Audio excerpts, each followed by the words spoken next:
నమస్తే అండి అందరికీ. నేను మీ Madhavi Krishna. Welcome to my channel Madhavi Krishna's Navarasa Kathamalika Telugu audio stories. మీకోసం మీ భాషలో మీ హృదయానికి దగ్గరగా అందమైన ప్రేమ కథలు వినండి, వింటూనే ఉండండి. నా యూట్యూబ్ ఛానల్లో నీ మీద నాకు ధారావాహిక ఎపిసోడ్ 69. ఆలేయ చీకట్లో జాగ్రత్తగా నిహార్ చేతిని పట్టుకుని అడుగులు వేస్తోంది. ఇద్దరిని అభి పొలం దగ్గర దింపేసి దారి చెప్పి నవ్వుతూ వెళ్ళిపోయాడు. ఇంకా ఎంత దూరం? నాకు భయంగా ఉంది అంది ఆలేహ్య నిహార్ చేతిని గట్టిగా పట్టుకుంటూ. ఆమెకి అదేదో హర్రర్ సినిమా సీన్లా ఉంది. అంతా చీకటిగా ఉంది. పైన పున్నమిచంద్రుడి వెలుతురు తప్ప ఏమీ లేదు. ఎక్కడో కొద్ది దూరంలో లైట్లు ఉన్నట్టుగా వెలుగు పడుతోంది. ఆ డైరెక్షన్లోనే తాము వెళ్లాలని అర్థమైంది ఆమెకి. బావా, మరిని ఎవరో చూస్తున్న ఫీలింగ్ వస్తోంది నాకు అంది. అతను గట్టిగా నవ్వాడు. ఆమెని తన చేతుల్లోకి ఎత్తుకుని గుండెలకి అదుముకున్నాడు. ఇప్పుడు పోయిందా భయం? అడిగాడు. ఆమె అతని గుండెల్లో తలదాచుకుని గట్టిగా ఊపిరి పీల్చుకుంది. అతని సెంట్ ఆమె ఊపిరితిత్తుల నిండా పరుచుకోవడంతో హాయిగా అనిపించింది. పోయింది అంది మెల్లగా. ఇద్దరు కాటేజ్ దగ్గరికి చేరుకున్నారు. నోరు తెరుచుకుని అలా ఉండిపోయారు. సీరియల్ లైట్లతో అలంకరించి ఉంది ఆ కాటేజ్. తోటలో లైట్లు వెలుగుతున్నాయి. అక్కడ ఒక ఉయ్యాల కట్టి ఉంది చెట్టుకొమ్మకి. దాన్ని పూలతో డెకరేట్ చేశారు. ఆలేహ్య పరుగున వెళ్లి ఉయ్యాలలో కూర్చుంది. ఎంత బాగుందో కదా, ఎక్సైటింగ్గా అంది. అతను నవ్వుతూ తల ఊపాడు. ఊపండి ప్లీజ్ బ్రతిమాలింది. అతను నవ్వుతూ ఆమె వెనక చేరి ఉయ్యాల తాళ్లు పట్టుకున్నాడు. ఆమె ఇంట్లో కూడా ఉయ్యాల ఉండడం గమనించాడు. నీకు ఉయ్యాల ఇష్టమా అడిగాడు. చాలా ఇష్టం. అదిగో చూడండి, ఆకాశంలో చందమామ నిండు చాపెళ్ళి చేతులు చాచి నన్ను పిలుస్తున్నట్టుగా అనిపించేది చిన్నప్పుడు. పైకి ఊగేదాన్ని అంటూ ఉండగానే ఒక్కసారిగా ఆమె గాల్లోకి లేచింది. చందమామని అందుకున్న అనుభూతి కలిగింది ఆమెకి. ఈ రోలర్ కోస్టర్లు, జెయింట్ వీల్ కాదు, అసలు ఉయ్యాల ఊగడంలో ఉన్న మజా ఇంకా దేనిలోనూ లేదని అనిపించింది ఆమెకి. ఆ వెన్నెల వెలుగులో చిరుగాలికి రెపరెపలాడుతున్న పైటతో వెనక్కి వాలి కిలకిలా నవ్వుతున్న ఆలేహ్య నిహార్ హృదయం మీద శాశ్వతంగా ముద్రించుకుపోయింది. అరగంట గడిచాక ఇద్దరూ లోపలికి అడుగు పెట్టారు. స్థాణువై నిలబడిపోయారు. మొత్తమంతా పూలతో అలంకరించింది. ఒకరి మొహం ఒకరు చూసుకున్నారిద్దరు. మల్లెలు గులాబీలతో మత్తెక్కించేలా ఉంది వాతావరణం.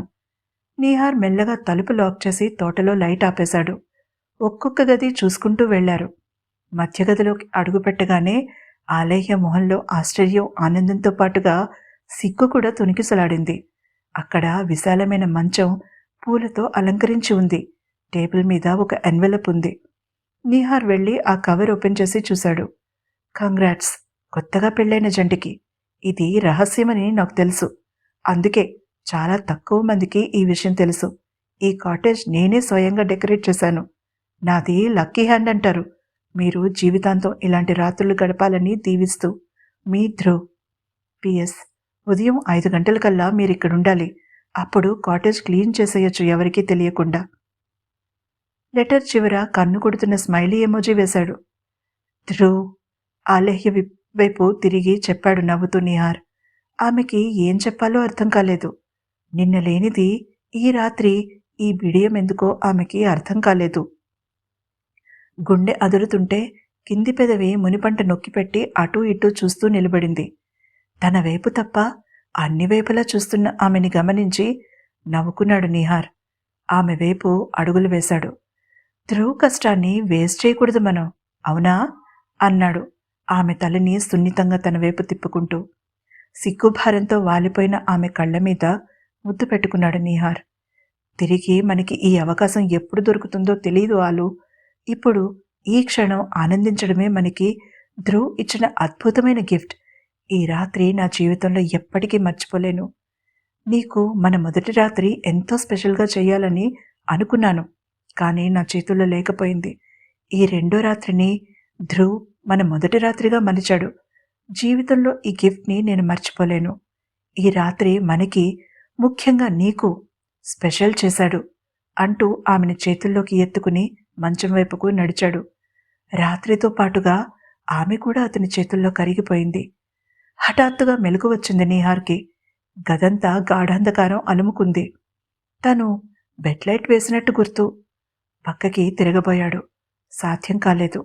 తన మీద బరువు ఏంటో గ్రహింపుకు వచ్చిన క్షణం అతని పెదాల మీద అందమైన చిరునవ్వు ప్రత్యక్షమైంది.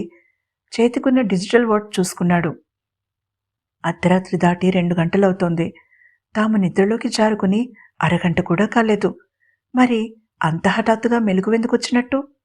పక్కకి తిరిగి సున్నితంగా ఆలేహ్యని దిండు మీద పడుకోబెట్టి నిశ్శబ్దంగా మంచం దిగి డ్రెస్ చేసుకున్నాడతను. లైట్ వేసే ప్రయత్నం చేయలేదు. కళ్ళు చీకటికి అలవాటు పడేదాకా అలా నిలబడ్డాడు. ఆకారాలు కనిపించడం మొదలుపెట్టాక ఆలేహ్యని పరిశీలనగా చూశాడు. ఆమె గాఢ నిద్రలో ఉంది. తలగడ మీద ఆమె కురులు పరుచుకునున్నాయి. పక్కకి తిరిగి పడుకుని ఉన్న ఆమె చెంపని కవర్ చేసిన కురులని పక్కకి తప్పించి తన పెదవులు సున్నితంగా అద్దాడు ఆమె చెంప మీద. ఆమె పెదవులు నిద్రలోనే విచ్చుకున్నాయి. అతను ఆమెకి నిండుగా దుప్పటి కప్పి గదిలో నుంచి బయటకొచ్చాడు. ఒక నీడ కిటికీ మీదుగా పాకడం గమనించిన నిహార్ వెంటనే అలర్ట్ అయ్యాడు. చీకటిని చాటు చేసుకుని అతను మెయిన్ డోర్ని చేరుకున్నాడు. తలుపుకి చెవిని ఆనించి జాగ్రత్తగా శబ్దాలను వినడానికి ప్రయత్నించాడు. మెత్తని అడుగుల శబ్దం వినిపించింది. ఎవరో పరుగు తీస్తున్నారు. ఎవరై ఉంటారు? అతనికి ఆలస్యం చేయలేదు. తమని సరదాకి ఆట పట్టించేవాళ్లైతే మాత్రం కాదు. తమని ఫాలో అవుతూ దీపాంకర్ మనుషులేమైనా వచ్చారా?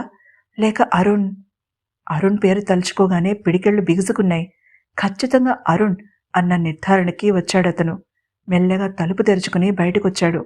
వెన్నెల వెలుగులో అతను తలుపు బయట నుంచి లాక్ చేసి చెట్టుచాటుకు పరుగు తీశాడు. అరుణ్ ఉద్దేశం కనిపెట్టాలి ముందు. ఆ ఆలోచన రాగానే చెవులు రిక్కించి జాగ్రత్తగా విన్నాడు. అరుణ్ ఒకసారి ఆ కాటేజ్ చుట్టూ రౌండ్ కొట్టి తాము మెలకువగా లేరని నిర్ధారించుకున్నాడని గమనించాడు నీహార్. గేట్ దగ్గరికి వెళ్లి ఏదో మోసుకురావడం కనిపించింది. అదేంటో స్పష్టంగా కనిపించకపోయినా అతని ఉద్దేశం స్పష్టమైంది నీహార్కి. కోపంతో రగిలిపోయాడు. కాని ఆవేశంతో పనిచేసే పరిస్థితి కాదు. ఆలోచించి అడుగు వెయ్యకపోతే ఈ మూర్ఖుడు ఈ కాటేజ్ని తగలబెట్టేలా ఉన్నాడు అనుకుంటూ మెల్లగా చెట్లని పొదలని చాటు చేసుకుని అరుణ్ వెనక్కి చేరుకున్నాడు నీహార్ అప్పుడు స్పష్టంగా చూడగలిగాడు. తాను ఊహించినట్టుగా అది ఒక ప్లాస్టిక్ క్యాన్. ఇక ఆలోచించలేదు నీహార్. వెనక నుంచి బలంగా అరుణ్ చేతి మీద తన్నాడు.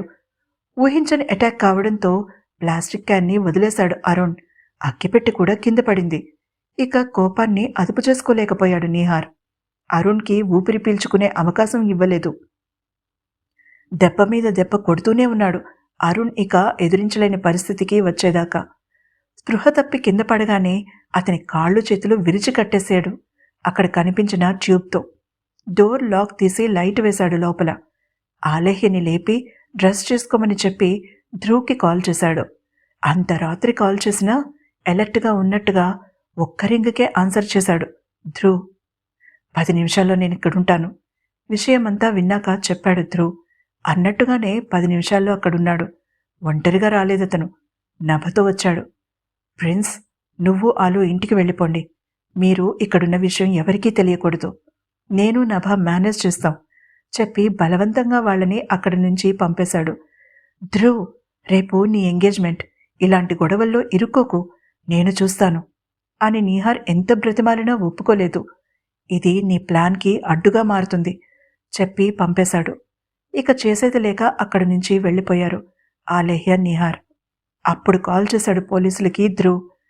తను తన కాబోయే భార్యతో అక్కడ రాత్రి గడపడానికి వచ్చాడని, ఆ సమయంలో అరుణ్ కాటేజ్కి పొలానికి నిప్పు పెట్టడానికి ప్రయత్నించాడని, ఇక తప్పని పరిస్థితుల్లో అతన్ని కొట్టి ఆపవలసి వచ్చిందని స్టేట్మెంట్ ఇచ్చాడు. అతని చేతి మీద నుదుటికి ఉన్న దెబ్బలు చూసి డాక్టర్ని పిలిపించాడు ఇన్స్పెక్టర్. అరుణ్ మీద ఎఫ్ఐఆర్ ఫైల్ చేశారు.